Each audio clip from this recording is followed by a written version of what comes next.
नमस्कार बच्चों। कक्षा 10 के ब्रह्मांड एवं जैव विकास अध्याय में आप सभी का स्वागत है। आज हम चर्चा करेंगे ब्रह्मांड क्या है व इसकी उत्पत्ति कैसे हुई। ब्रह्मांड क्या है, अगर ये अपन जानने की कोशिश करें तो आप सभी ने आसमान ज़रूर देखा होगा। सारे तारे, कुछ ग्रह व अन्य पिंड आसमान में चमकते हुए दिखाई देते हैं।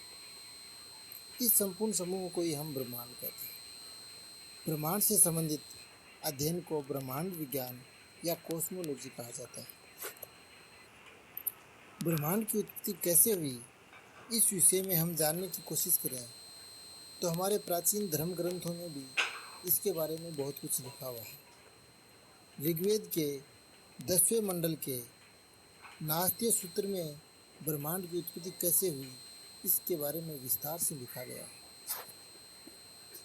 इसमें बताया गया है कि ब्रह्मांड वर्तमान में जैसा दिखाई देता है यह सदा वैसा ही था।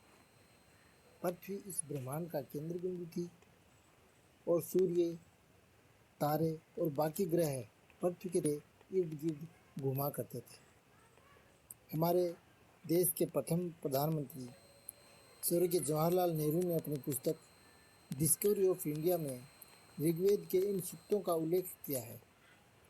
जर्मनी के महान वैज्ञानिक मैक्स मूलर ने भी इन सूक्तों को गीता कहा है। प्लूटो के शिष्य और सिकंदर के गुरु यूनान के दार्शनिक अरस्तु ने भी यही माना है कि ब्रह्मांड का केंद्र बिंदु पृथ्वी है और बाकी सारे ग्रह इसके इर्द गिर्द घूमते हैं।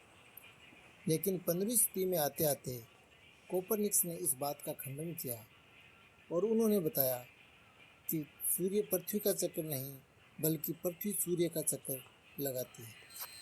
1917 में आते आते आइंस्टीन ने एक बार फिर स्थिर ब्रह्मांड के विचार को पुनर्जीवित किया था।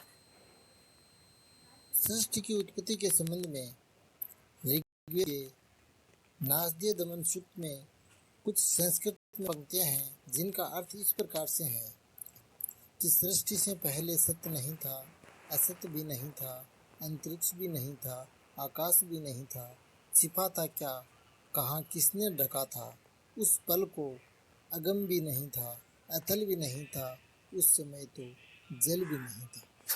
स्वामी विवेकानंद जी ने चेतना से ब्रह्मांड का निर्माण हुआ बताया है। उन्होंने अद्वैतवाद में बताया है कि सृष्टि की उत्पत्ति और विकास कैसे हुआ है, इसका उत्तर कई बार दिया जा चुका है और अभी कई बार और दिया जाएगा। बहुत से भारतीय ऋषियों ने माना है कि जिस प्रकार बीज से वृक्ष बनता है उस समय बीज से वृक्ष तुरंत नहीं बन जाता है, बल्कि बीज को भूमि में कुछ समय इंतज़ार करना पड़ता है, गलना पड़ता है, तैयार होना पड़ता है। उसी प्रकार से ब्रह्मांड भी अचानक प्रकट नहीं होता है, कुछ समय के लिए आवश्यक और अत्यंत भाव से सूक्ष्म रूप से कार्य करता है। इसे ही प्रलय और सृष्टि से पूर्व की अवस्था कहा जाता है। जगत के इसी प्रकार कुछ समय सूक्ष्म रूप से रहकर फिर प्रकट होने के समय को ही एक कल्प कहा जाता है और ब्रह्मांड ऐसे ही कई कल्पों से चला आ रहा है। सृष्टि रचनावाद यानी डिजाइन थ्योरी भी भारतीय विचारों के समान ही है। स्वामी विवेकानंद भौतिकवादियों से पूर्णतः सहमत दिखाई देते हैं कि बुद्धि सृष्टि क्रम का चरम विकास है। बुद्धि अप्रकट रूप से सदैव उपस्थित रही है।